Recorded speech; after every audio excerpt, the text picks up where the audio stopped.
Okay, untuk video kali ini saya akan kongsikan kepada korang kenapa korang perlu membeli iPhone pada tahun 2020.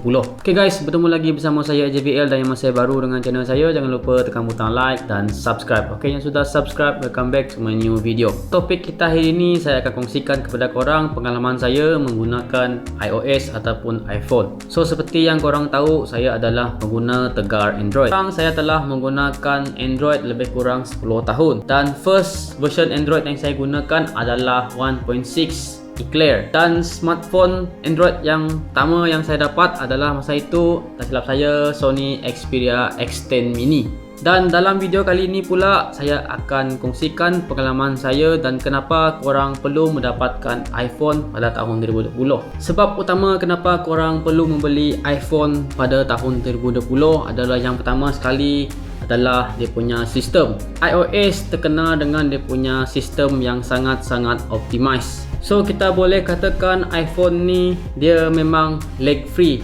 Mungkin dia tidak 100% lag, tapi dia 80% lag free kalau kita bandingkan dengan Android. Kalau korang lihat pada Android, handphone yang sekarang ni ataupun smartphone yang terkini, ianya didatangkan dengan 8GB RAM, 6GB RAM dan paling tinggi adalah 12GB RAM. Dan barulah korang akan dapat sistem yang optimize dan lag free.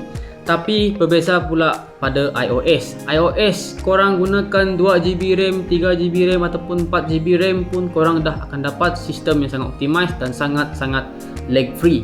So bagi saya itu adalah salah satu kelebihan dan kekuatan pada iOS. Kenapa orang lebih prefer iOS berbanding Android? Kerana dia punya sistem yang sangat optimize dan performance yang sangat smooth. Yang seterusnya adalah software support.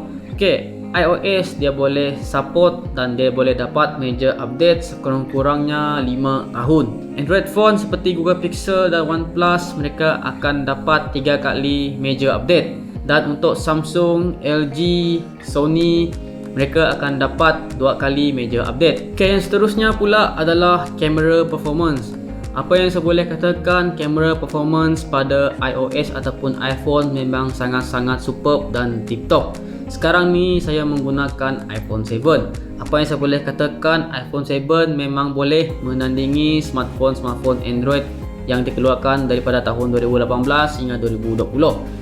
Dia punya quality picture memang sangat clear dan sangat sharp, dan dia punya quality video pun saya boleh katakan ianya boleh menandingi smartphone Android pada masa kini. Korang yang suka gambar ataupun video yang nampak natural, korang boleh go for iPhone. Dan korang yang suka nampak gambar ataupun video yang lebih saturated ataupun kontras tinggi, korang boleh go for Android. Top point yang seterusnya adalah value pada iPhone. Even though iPhone tersebut adalah iPhone yang lama, contohnya iPhone 7 ataupun iPhone 8 di mana ianya telah dikeluarkan 4 hingga 5 tahun yang lepas, tapi market value iPhone masih lagi bagus dan masih lagi mahal. Even korang gunakan iPhone 10 pada tahun 2020, kalau korang nak trade in, korang nak upgrade smartphone korang, korang masih dapat value yang tinggi. iPhone ni senang untuk digunakan. Okay, dia punya ekosistem dan dia punya interface sangat straightforward.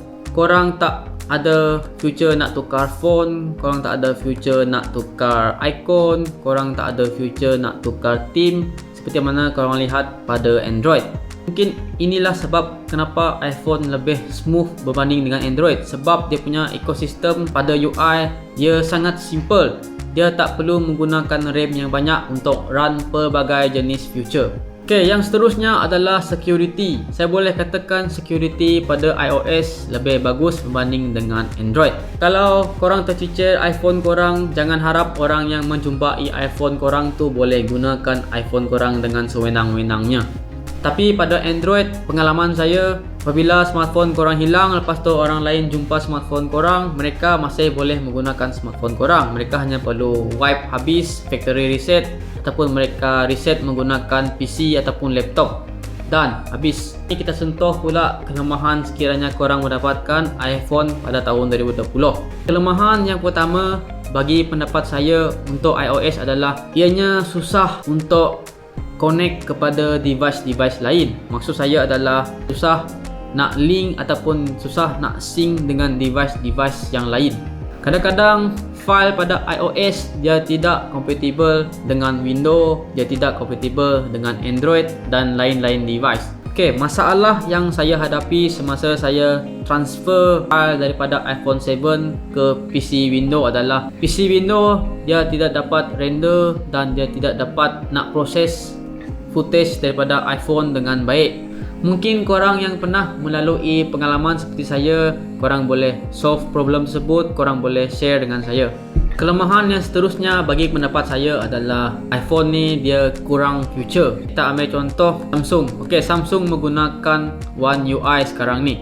Kalau korang lihat One UI sekarang ni, terdapat pelbagai jenis customization ataupun feature yang korang boleh gunakan. Korang nak tukar font, boleh. Korang nak tukar icon, boleh. Korang nak tukar theme, boleh. Korang nak tukar launcher pun boleh. Yang seterusnya bagi saya adalah design pada iPhone.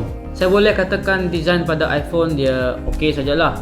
Kalau korang lihat seperti mana yang banyak orang claim iPhone 11 Pro, dia punya kamera adalah stove. Lepas tu dia punya notch gedabak.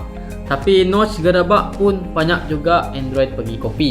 Saya bukan nak base iOS ataupun saya nak base Android. Tapi apa saya boleh katakan, design pada iPhone dia tidak menarik seperti mana kita lihat design pada Android. Kalau korang lihat design pada Android, contohnya OnePlus, Samsung, design smartphone Android ni dia sangat menarik. Lepas tu dia sangat futuristik dan dia sangat elegan. So overall apa yang saya boleh katakan, iOS dengan Android kadang-kadang mereka ni bergantung antara satu sama lain. Kebanyakan orang pergi base Android sebab mereka copycat iOS. Tapi sekarang ni kita lihat benda yang sebaliknya. Dulu kita lihat Android didatangkan dengan pelbagai jenis widget. Sekarang ni iOS 14 pula introduce mereka punya widget. LG memperkenalkan ultra wide, lepas tu triple ataupun dual camera setup. Sekarang ni iPhone pula mengikuti trend pada Android. So apa yang saya boleh katakan, sekarang ni kita tak boleh nak katakan siapa copy siapa. Masing-masing bergantung antara satu sama lain. At the end of the day, benda ini masih lagi subjektif. Kalau korang tak suka customization, korang go for iOS. Kalau korang suka banyak customization, korang beli Android. Maybe dalam video ini ada juga yang tak setuju dengan pendapat saya. Saya menyatakan pendapat berdasarkan pengalaman saya menggunakan iOS dan juga Android.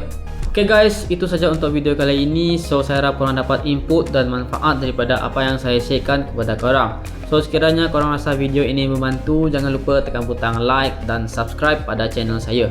I see you on the next video. Ciao.